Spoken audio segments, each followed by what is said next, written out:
Sa nakaraang episode, tampok ang proyekto ng Department of Agriculture, Ilocos Norte Research and Experiment Center o INREC na pinamagatang Selection, Purification, and Multiplication of Quality Planting Materials at pinondohan ng Department of Agriculture, Bureau of Agricultural Research. Sa nasabing proyekto, ang INREC ay masusing namili ng mga pinakamahusay na pananim ng bawang. Base sa kanilang pananaliksik, ang Batanes Red ang may pinakamataas na produksyon na umaabot ng 3.8 tons per hectare. Ito rin ay matibay sa mga peste at sakit. Ang mga napiling pananim ay pinuro at pinarami ng INREC upang magamit ng garlic farmers para sa mas mataas na produksyon. Sa nasabing proyekto rin ay nakadevelop ang INREC ng bagong package of technology para sa produksyon ng bawang upang masiguro ang mataas na ani at kita. Ngayon, ipapaliwanag ko sa inyo yung bagong package of technology na na-develop po dito sa Department of Agriculture Region 1 Ilocos Norte Research and Experiment Station sa production ng bawang. Kailangan malaman po natin yung soil type po ng ating lupa na pagtatamnan. Kailangan ang ating lupa ay buhaghag, yung siltilom, saka yung sandy loam. Sa club selection natin. Kung meron na tayong magandang quality ng planting material, so club selection, hindi lahat yung buong bulb, hindi po natin lahat kukunin yun. Yung nasa labas lang po mga 10 para mas maganda yung itatanim po natin. Ang size po is yung sa large to medium, which is 3 to 4 centimeters. Yung diameter po niya. Kung nakapamili na tayo ng ating itatanim na ipin ang tawag nila doon ibababad po natin sa vital N ng almost 30 minutes bago natin itanim. Pag nababad na ng 30 minutes, patutuyuin po natin ito sa lilim, hindi po doon sa may araw. At itatanim agad doon po sa field. On the same day. Dito naman po tayo sa paghahanda ng lupa. Kailangan ang pagtataniman natin ay naka-raised bed na may taas na 10 cm at lapad na 1.4 meter. Bago ka magtanim, kailangan meron kang basal application. Yung 100 bags of organic fertilizer kasi kailangan mas mabuhaghag ang ating lupa. At saka yung fertilizer rate po natin is 120, 60-60 nitrogen, phosphorus at potassium kilogram per hectare. Ang ginagamit po natin na planting distance dito ay 17 by 17 centimeter. Doon naman sa pag-control ng ating weeds, naglalagay tayo ng mulch material para medyo makontrol natin ang pagdami ng damo. Gumagamit po tayo ng rice hay para po sa mulch materials po natin. May area kasi po na kapag hindi mo na ihanda bago ka magtanim, yun ang unang problema natin ang weeds. Mas mauna silang tutubo, makikipagkompetensya sila sa ating tanim. Ang pagdidilig naman ay ginagawa sa umaga at yung maaga sa hapon, yung hindi para maabutan ng gabi, para matuyo na yung leaves ng bawang para hindi siya magkakasakit. And then, ang irrigation po natin ay ginaganap 2 to 3 weeks ang pagitan ng pag-irrigate po natin. 2 linggo bago tayo mag-harvest, huwag na po tayo mag-irrigate. Ang pag-apply po natin ng GA3 or gibberellic acid ay kailangan yung 1/4 tablet. Ilalagay natin yung 1/4 tablet doon sa 16 liters of water or isang tangke ng sprayer. Ang solusyon na yon ay inilalagay o ini-spray 36 days at saka sa 56 days after planting. Dapat mabilis yung pag-spray po natin ng ating GA3. at suplementahan po din natin ng foliar fertilizer.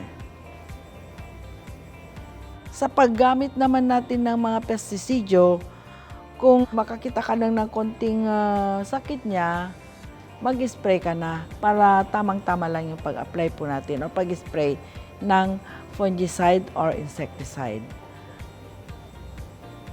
Ginagawa din natin yung rugging, yung pagpipili ng ating binhi doon na sa field para po maging purong-puro ang ating mga bawang. Pero ang final rugging doon pag naka-harvest ka na, kasi makikita mo na yung size ng bulb as source ng quality planting materials po yan. Ang susunod yung scrape removal, aalisin po natin yung flower niya kung may lalabas, pinuputol para hindi yung nutrients na mapunta doon sa flower niya at tumuwid yung mga leaf niya. Pag matuwid yung leaf niya, yun din ang tumutulong para makakuha ng nutrients.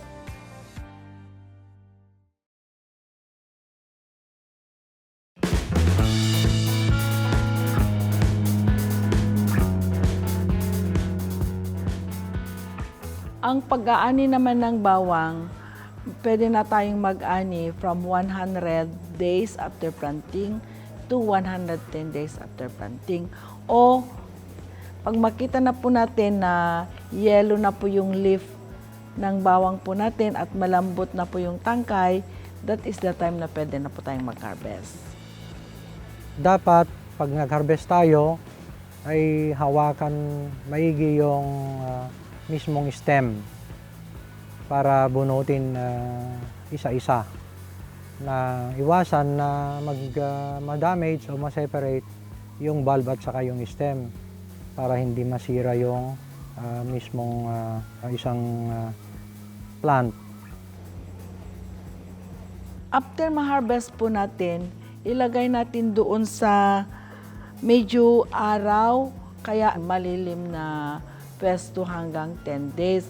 Pero kung may araw naman, wala tayong lilim na paglalagyan, salansan lang natin yung bawang natin na yung bulb niya ay natatakpan ng stem ng susunod na linya ng ilalagay natin na bawang. Kailangan matakpan yung bulb niya para hindi direct sa araw.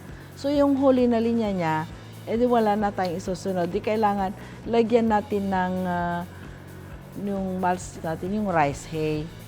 Yun. Kapag umulan at nasa drying stage pa lang, hindi pa natin nakumpleto yung drying, pwede nating takpan muna or alisin na at ibabandel doon sa mismong upper leaves niya at saka ihahang na natin para hindi masira mismo yung bulb kasi magrarat kapag tuloy-tuloy yung ulan at saka nasa under the shade na yon. So after 10 days, ready na po yun sa cleaning. Inalisin na natin yung roots niya, yung outer skin up to the second layer, aalisin natin para maganda ang itsura. Kung may isa-save natin na seeds dahil gusto nating maglaan para sa binhi, pwede na nating i-clean yung outer skin kahit na hindi na alisin yung roots, pwede yun.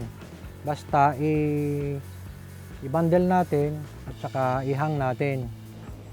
Yung mga iba naman, pwedeng medyo damihan, lalo na pang commercial. Tapos bubugkusin po natin kung ano ang gusto nating bilang, 50. Pero usually 50 per bugkos Mag-asawa yun, so 100 yun. I-sizing na rin po natin para mas maganda ang pagkaka-storage po natin. Doon naman sa pag-store, dapat hindi masyadong mataas yung kanyang piling, yung kanyang salansan. Kung maaari hanggang 2 lang bundles para may hangin na makakapasok doon sa baba. May mga hindi natin maiwasan yung kasama yung mga immature na bulbs. mga may sakit o kaya yung mga na-damage na, may mga damage na yung mga valve, alisin na natin para maiwasan yung pagkahawa doon sa mga na-bundle natin. Doon sa ating storage treatment, ang ginagawa natin ngayon sa technology na ngayon para maiwasan ang pesticidal residue, ay gumagamit tayo ng botanical pesticides, yung kakawate at saka lagundi leaves. Na-dry natin, pagkatapos i-crush natin at maglagay tayo ng around 50 grams per kilo doon sa mga pile natin.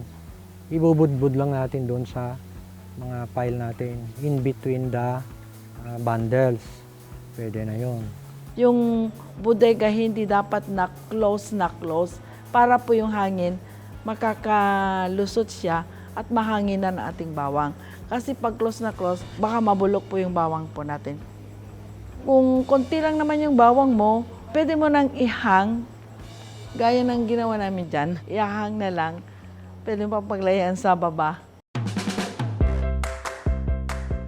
Doon naman sa processing, kapag mababa ang presyo, doon nakikita natin na ipaprocess talaga yung bawang. Mayroon tayong products na mga pickles, powder, at saka yung bagong-bago ngayon na technology katulad ng black garlic technology. Ito yung caramelized product na matamis-tamis, na black ang itsura ng garlic dahil na-ferment siya without any microbial activity. Sinasubject natin yung garlic bulb, mismo yung bulb na may mga ngipin siya, nilinisan, itubog natin sa deep sea water, parang soaking. Pagkatapos, maalis doon sa deep sea water, i-subject natin sa high temperature at saka high humidity. 1 month na naka-subject siya doon, ay mag-turn brown to black yung garlic bulb mismo, pati yung loob. At kung i-take natin ito, manamis-namis ito. At parang may balsamic vinegar na lasa, or parang yung mga processed prunes. Sa mga nagtatanim at nagpaprocess ng bawang, pwede kayong pumunta dito sa Department of Agriculture, DARFO1 sa Ilocos Norte Research and Experiment Center kung gusto nyong matuto sa processing. O kaya kung may mga questions kayo. At kung hindi nyo pa alam yung package of technology na bagong-bago ngayon, pwede namin kayong turuan para tumas ang ani nyo. Pwede nyo tawagan ang cellphone number ko, yung 0917-57-10927. Yung email address po namin is inpcenter@yahoo.com.